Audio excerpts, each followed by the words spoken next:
رب اشرح لي صدري ويسر لي أمري واحلل عقدة من لساني يفقه قولي آمين يا رب العالمين. Today is my final khutbah on the series of the attacks of the devil and the dialogue that he had with Allah Azza wa Jal against the children of Adam alayhi salam. I want to remind myself that in the last couple of years, as I start reviewing the Quran again, I've decided to stop at places that I normally don't pay as much attention to. And this is one of those places. You pass by it and you read that the devil will attack from all sides, and you just keep moving on, and you just kind of don't stop and think about that. And so I've decided to pay attention to places in the Quran that easily, at least for myself, get overlooked, and to try to highlight that for my own benefit and inshallah ta'ala for your benefit as well.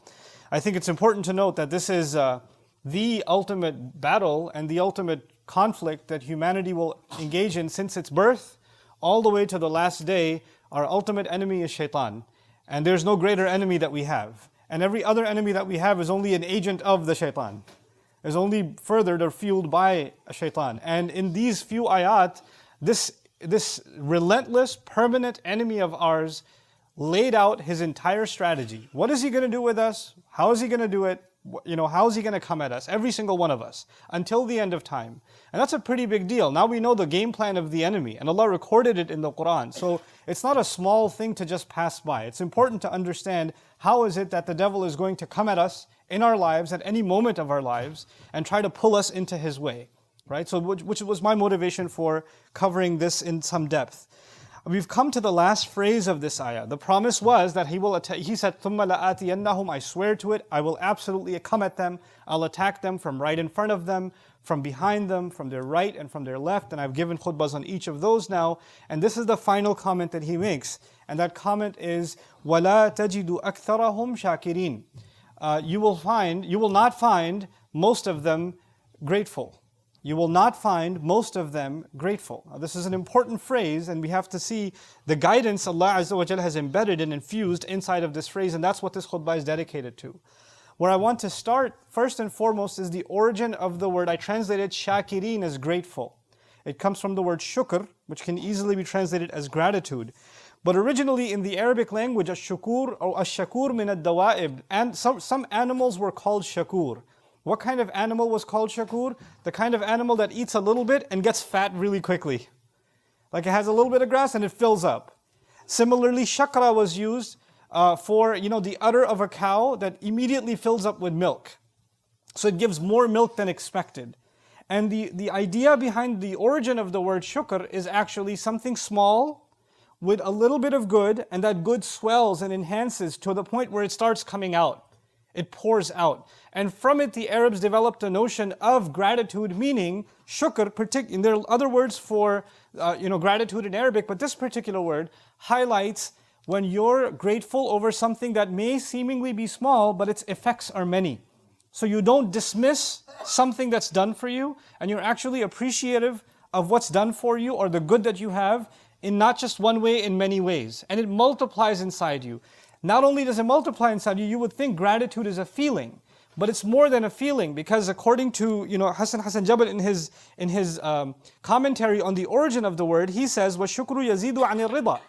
Not just being happy with what you have, not just being content with what you have. It's more than that. Now what's more than that? فِي مَعْنَى الظُّهُورِ, meaning just like the milk pours out, or just like the sheep shows that it's grown more, the same way, when you have shukr in you, not only do you appreciate something, it actually results in you doing something. It comes out. Your mood has changed. Your behavior has changed. You've even verbalized how grateful you are. You've actually said thank you. A lot of times you have family members, and your father says to you, you never thank me for anything. You don't appreciate anything you do. I do. And you say, yeah, I do. I appreciate what you do. Yeah, but you never said it. I have shukr. No, shukr doesn't mean you have it in your head. It has to come out. It has to be said and stated and displayed. One of the names of Allah is actually Shakir. One of the names of Allah. Why? He appreciates what little His slaves do, and He does so much for them. So shukr is not just a feeling, it's actually behavior also that comes from that feeling. It's not just a sentiment and an emotion that stays buried inside, it manifests itself. So that's the first thing I wanted to get out of the way in this khutbah, is just some of the origins of the meaning of the word gratitude and appreciation, and how it's supposed to be something that overwhelms a person. It's a very powerful thought that grows and grows and grows and swells inside of you. Now, the devil's promise is you will not find most of them with gratitude. They're not going to have shukr, human beings. You know, the first thing I want you to think about in terms of this conversation is Allah told shaitan, فَمَا يَكُونُ لَكَ أَن تَتَكَبَّرَ فِيهَا. When the devil refused to do sajda, when shaitan refused to do sajda, Allah told him, you have no right, it's not right for you to be arrogant here.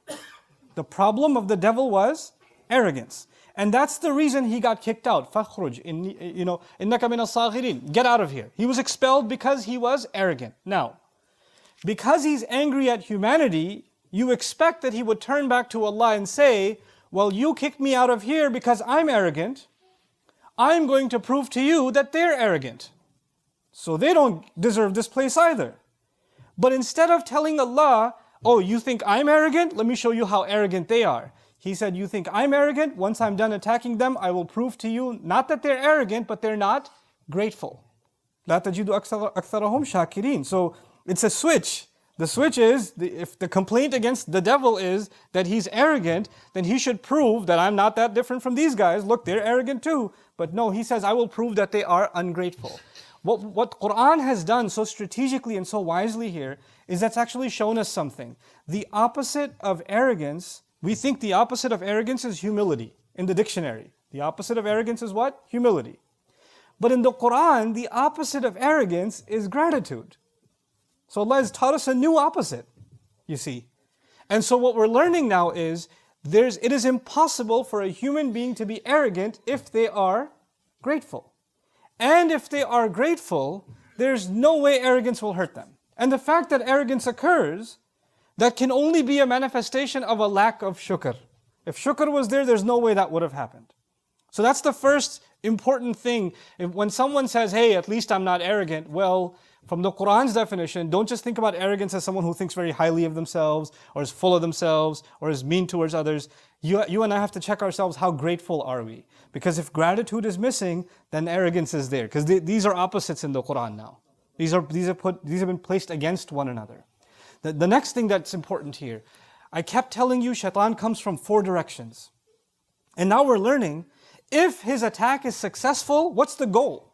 The goal is not for human beings to make a mistake. That's not his goal, that's not enough. Because Allah created the human beings programmed to make mistakes. كُلُّ بَنِي آدَمْ خَطَّاءُونَ. All children of Adam keep on making mistakes. That's what we do. Human beings are not made perfect. We're not angels, we have choice. We have shortcomings. As a matter of fact, I kept telling you, even when we do good deeds, they have shortcomings. Even when we make salah, it's not perfect. Even when we recite Quran, it's not perfect.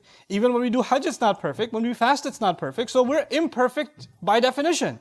So the fact that we have mistakes is no surprise. The devil's mission is not to get us to make a mistake. The devil's mission is clear in this ayah. Once I attack them from these directions, I will prove to you that they are not grateful. If he can get gratitude out of us as a result of our mistakes, then he's successful. That's actually his goal, to remove the sense of appreciation of Allah and to do things out of the appreciation and the shukr to Allah, our optimistic, feeling towards Allah. If you think about our relationship with Allah, for so many people, their relationship with Allah is based on fear. If you don't pray, Allah is going to burn you. If you don't do this, Allah is going to punish you. Your first impulse of your relationship with the one who made you is that you should be afraid of Him. And though fear is a part of my relationship with Him, the most powerful force inside me that should make me do something for Allah, like pray, like eat halal, like do the right thing, like stay away from evil deeds, is actually gratitude. Allah has done so much for me, the least I can do is these few things. If He can get rid of that feeling, shukr, if He can get rid of shukr, then even if I'm obeying Allah, my heart is missing something. It's not going to have what it really, really needs to be able to carry on. It is out of a sense of gratitude that we are in obedience to Allah. Which is why Fatiha, that calls us to Allah's worship, إِيَّاكَ نَعْبُدُ, begins with gratitude. Alhamdulillah is where it begins, and then we get to worship. Because that sense of appreciation of Allah is what drives us more than anything else.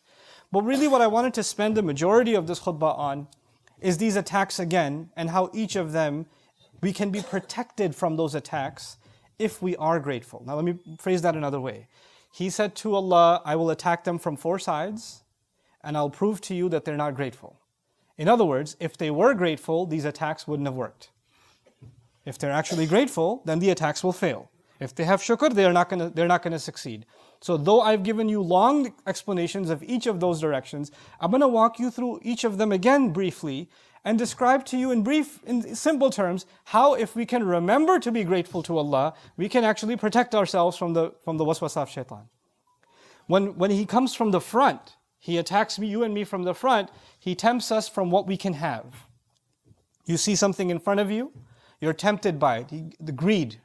And what comes from the front is also your future. You start thinking about your future or worried about your future. Is this going to happen or is that going to happen? And sometimes you start making bad decisions, decisions that Allah won't be happy with because you're concerned about your future.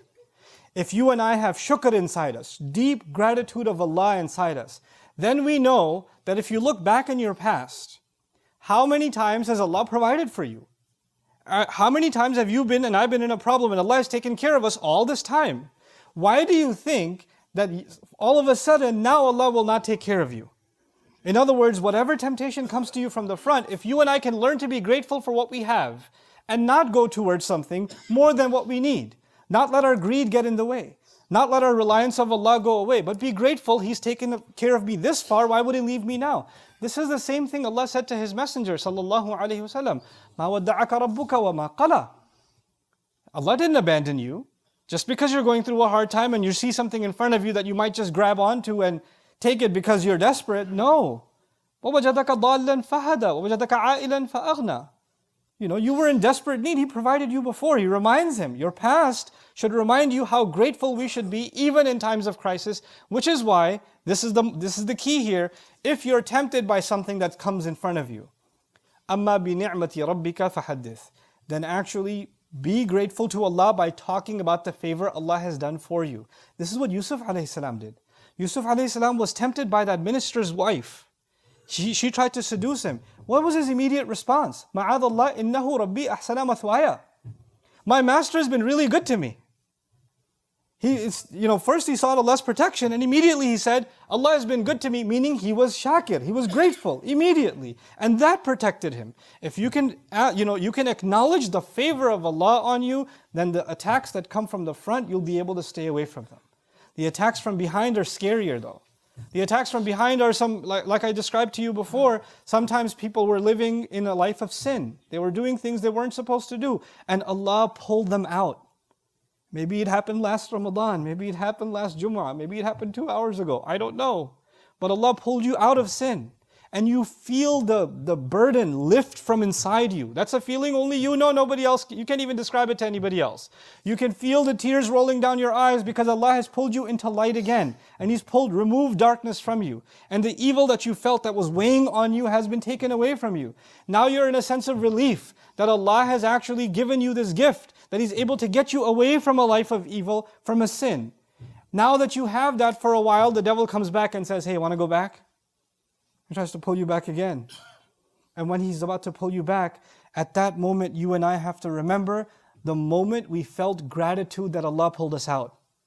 How grateful were we when Allah pulled us out the first time? A person has to forget that. They have to forget the moment they made tawbah. They have to forget when they felt that closeness to Allah or the relief that Allah gave them. They have to let go of that for the devil to be successful in pulling them back again, in tempting them again. But it is in those moments when he tries to pull you and attack you from behind that you and I have to remind ourselves of how Allah has given us the gift of guidance, how Allah has given us the gift of tawbah, the gift of repentance, so that whenever that same temptation, that same attack, because the devil knows, it worked last time, let me try it again, it'll probably work again on this guy. I tried the last 10 times it worked, the 11th time it should work too. But if you've made tawbah and you've tasted its sweetness, that's what you should be grateful for. And that's what you have to remind yourself of. And if you can remind yourself of that, that attack won't work. If you can, and speak of it. Actually, if not to anybody else, speak to yourself of it. Ya Allah, you pulled me out of this. I will not let myself fall again. I am grateful for how you pulled me out of this mess. Look at all the evil that came in my life as a result of my mistake. Ya Allah, I'm not going to fall into that again. When you just even have that conversation with Allah, like I said, shukr isn't just a feeling. It has to manifest. And if that's the exercise you have to do, even talk to yourself, do it. Do it. Just don't do it in front of people. They'll think you're weird. If you're in your car by yourself, just talk to Allah. and acknowledge to him that you are not going to be pulled back again by the call of shaitan. When the devil attacks from the right, that's one of the scariest. When he attacks from the right, he attacks from self-righteousness. It's, the attack from the right is when you think you're better than someone else, or you're doing good deeds more than someone else, or you're focused on the bad deeds of someone else, and in your mind, you're there to correct everybody else. You're there to fix everybody else. So your focus is never you. Your focus is always somebody else. When people think like that, you know what happens? In their mind, they own their own good deeds. If I've done Hajj, that's a huge accomplishment I accomplished. If I gave a khutbah, it's an accomplishment I have. If I memorized the Quran, it's an accomplishment I have. It's not. Any good deed you and I have done are gifts Allah has given us. We didn't earn them. That was a gift Allah gave us. Guidance itself is not something I earned, not something I own, not something I take credit for. As a matter of fact, I will never own it. I will always beg Allah for it. This is why the more good deeds we do, the more humble we should become. Allah gave me another chance to serve Him, another chance to serve Him, another chance to serve Him. The good deeds are not supposed to make us feel like we're better. It's actually supposed to bury us under Allah's favor. Sheikh Suhaib, I was talking to him this afternoon about these ayat, and he shared something so beautiful with me. I want to share it with you, and I hope I don't butcher it. He said, when someone acknowledges how much Allah has favored them, then they become more and more humble. And being humble is like being Lord, right? You're just buried under someone's favor. And we're buried under Allah's favor. And the distance between me and my Rabb is infinite. Like Allah is supremely high and I'm supremely low. And when you realize how low you are and how much buried under Allah's favor, the weight of Allah's favor on you is so much, then when you look at the person next to you, you'll never think how much higher you are than them, because the distance between you and this other person, if you're an inch higher than them or 2 inches, is nothing compared to the infinite distance between you and Allah. This distance between us of better and worse becomes irrelevant. It becomes irrelevant. You're not even concerned about it because you're so overwhelmed by the overwhelming favor of Allah on you. This is what the right does. Good deeds that we do are supposed to make us more humble. People come to you when you do a good deed. And they'll praise you, and that'll start getting to your head. Yeah, I am pretty amazing. I am Allah's gift to this community. No, you're not. You'll be gone, and the deen will go on, and Islam will go on, and the Quran will go on, and Allah will use other, better, more humble slaves for His service. We are not an asset to Allah. We are not, we are honored to be able to serve Him, but we're not any better because we serve Him. As a matter of fact, you can't even think about that for yourself as opposed to other, even people that are not Muslim, that we're better than them. No, they're also children of Adam alayhi salam. We weren't made ukhrijat minan nas, the best nation made, the best nation of the people. No, Allah said the best nation for the people, not of the people. We're not better than everyone else. We're better for everyone else. It's a complete difference, So this idea of, when you do engage in good deeds, then the devil comes in a sneaky kind of way, giving you a sense of lofty, self-importance. The way to be grateful to Allah. Every time you get a chance to do something good, thank Allah. Every time. And the gratitude, this litmus test that I have for myself, and I recommend for all of you, when you do something for somebody else, when you teach somebody else, when you give sadaqah to somebody else, when you help somebody else, somebody needed to move from their apartment, you helped them move furniture, somebody needed to learn some Quran, you taught them Quran, you did whatever service for other people, and they don't appreciate you. They don't remember what you did for them, and it makes you upset. You know what that means? There's still some devil inside left. When you did something for someone, you didn't do it for them. You did it for Allah. Allah recorded it, you should be happy. You're grateful that Allah gave you a chance to help. That's it. There's nothing more from you. You have no more expectations, not from people. You didn't do it for people. You did it for someone who's recorded it and he knows, and that's enough for me. I'm grateful that he recorded this good deed. If I said, oh man, I've got to prepare this khutbah, I hope people show up, or I give this speech and 2 people show up. There's a hall of 1,000 and 2 people show up, and I'm upset. Only 2 people came? What is this? The problem then is with me. Because if I'm doing it for a crowd, or if I'm doing it for recognition, then I'm no longer grateful to Allah. The fact that I got a chance to serve, the fact that I got a chance to share something, that Allah gave me that opportunity, I'm grateful for that. I can't let anything else get in my head. Everything else comes from shaitan. So وَلَا تَجِدُ أَكْثَرَهُمْ شَاكِرِينَ. And finally from the left, which is obvious, the left is when shaitan calls you to haram. The left is when shaitan calls you to things that are known evil. They are clearly disobedience to Allah. And when he's pulling you in that direction, the only thing that will protect you is when you become grateful for what is halal. When you become grateful for the fact that Allah did not, and shaitan will come to you and tell you, I don't know, this Islam thing is so hard, everything's haram. Everything's forbidden, man, it's so restrictive. There's so many rules. There's so many fences everywhere. Can't do this, can't do that, can't do this. Can't have any fun in life. That's the devil talking to you. And let me tell you, Allah Azza wa Jal in this same surah said, وَجَعَلْنَا لَكُمْ فِيهَا مَعَايِشْ قَلِيلًا مَا تَشْكُرُونَ. Allah said, in this world, He put things for you to enjoy. How little you're grateful. Just like in Jannah, everything was halal except one tree. In this world, all kinds of good things are halal except a few things that are filthy. Allah said, stay away from them. But the devil tries to come and tell you, no, Islam says everything is haram and you can't live your life if you follow Islam. No, no, no, no, no. That's a lie from the devil, making you ungrateful for the halal. So what that does is, the devil's job here is to make halal look ugly and the haram look beautiful. That's his job. His job is to make, I'll say that again, halal look ugly and the haram look beautiful. So what's he going to do? He's going to say, man, you got to drive all the way there to eat the halal food? There's a restaurant right here, just go here. In your head, you're like, halal is too hard, too far away.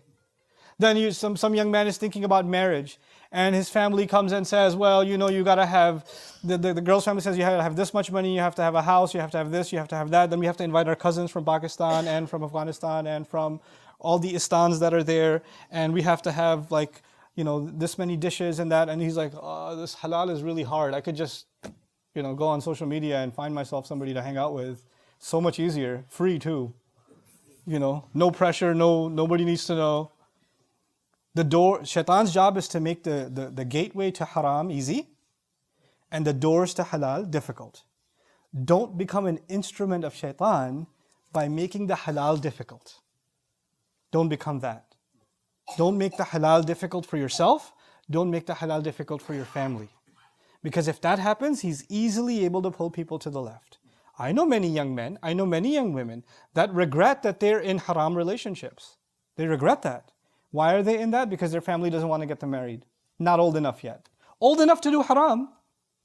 Old enough to follow shaitan. Old enough to do all kinds of sins and ruin your akhirah, but not old enough to get married. Or not wealthy enough to get married. Or your other sisters haven't gotten married yet, this is why we can't marry you off. Who came up with these rules? This is when the door to halal is closed and the door to haram is opened. And we can't do that to ourselves. Because then we're just following into His footsteps. This is what it means when Allah Azza wa Jal let us know that the devil wants to prove that we will not be grateful. We should be grateful for the doors Allah has opened for us with the halal. We should be grateful that Allah has guided us away from things that are harmful for us. Anything that Allah made haram has to be harmful for us. That's the only reason it's haram. يُحَرِّمُ عَلَيْهِمُ الْخَبَائِثِ. He only made haram for you things that are filthy, that are actually hurtful for you. Just like you wouldn't eat filth. Just like you wouldn't consume filth. Just like you wouldn't bathe in filth. You can't engage in filth and not get sick, not get dirty. Not get contaminated. That's the purpose of it. And we have to be grateful for that guidance that Allah Azza wa Jal has given us. I pray that Allah Azza wa Jal sincerely makes all of us grateful human beings. And that Allah Azza wa Jal strengthen the bond that we have with Him and with His Word. And give us the strength through His Word to be able to fight all kinds of whispers of the devil. Barakallahu li wa lakum fil Qur'an al-Hakim. Wa nafa'ani wa iyyakum bil ayati wa dhikr al-Hakim.